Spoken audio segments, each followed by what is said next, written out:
Hi అందరికీ నమస్కారం. ఈరోజు వీడియో వచ్చేసి తెలుగు సబ్జెక్టు 10th క్లాస్ అండి. ఇందులో టాపిక్ వచ్చేసి ఈరోజుది కవి పరిచయము. ఇది కూడా కొంచెం ఇంపార్టెంటే.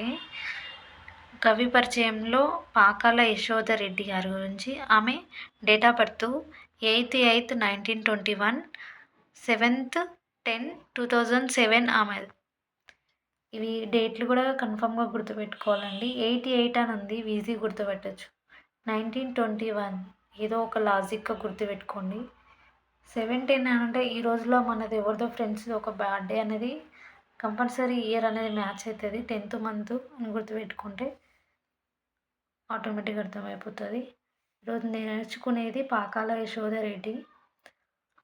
ఆమె యొక్క డీటెయిల్స్: పూర్వపు మహబూబ్ నగర్ జిల్లా, ప్రస్తుత నాగర్ కర్నూల్ జిల్లాకు చెందిన రచయిత్రి. ఈమె స్వగ్రామం బిజినేపల్లి. ధర్మశాల, మా ఊరి ముచ్చట్లు, ఎచ్చమ్మ కథలు వంటి కథా సంపుటాలు వెలువరించింది.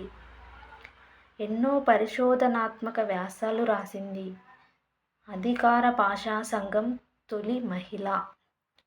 అధ్యక్షురాలిగా పనిచేసిన యశోదరెడ్డి మహాలక్ష్మి ముచ్చట్లు పేరుతో అప్పట్లో రేడియో ధారావాహిక కార్యక్రమం నిర్వహించి బహుళ ప్రజాదరణ పొందింది.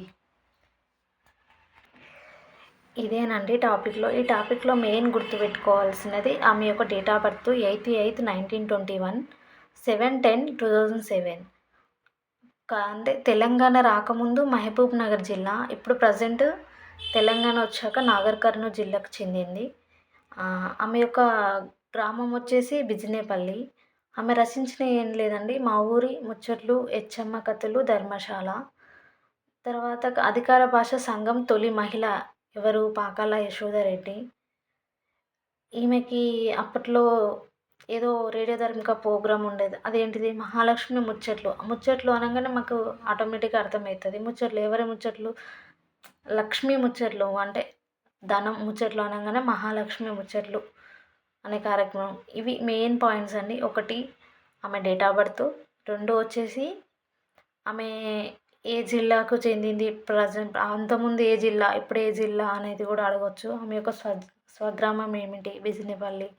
ఆమె యొక్క కథల గురించి ఈ 3-4 ఆప్షన్స్ ఇచ్చి ఇందులో ఆమె ఏమి కథ, ఏ కథ సంపుటి రాసింది, ఈమె యొక్క సంపుటాలు ఏంటి అని కూడా అడగవచ్చు ఆప్షనల్గా. ఇవి గుర్తుపెట్టుకుంటే అయిపోతుంది. ఈమె ఏది ధారావాహిక కార్యక్రమం నిర్వహించింది అని అంటే మహాలక్ష్మి ముచ్చట్లు. ఇంతే అండి ఈ టాపిక్ మీద వచ్చే క్వశ్చన్లు. మెయిన్గా అయితే నాకు తెలిసింది నేను మీకు షేర్ చేశాను. ఈ వీడియో నచ్చితే లైక్ అండ్ షేర్, సబ్స్క్రైబ్ చేయండి. మరిన్ని వీడియోస్ కోసం నా ఛానల్ని సబ్స్క్రైబ్ చేయండి. ఓకే అండి, థ్యాంక్ యూ.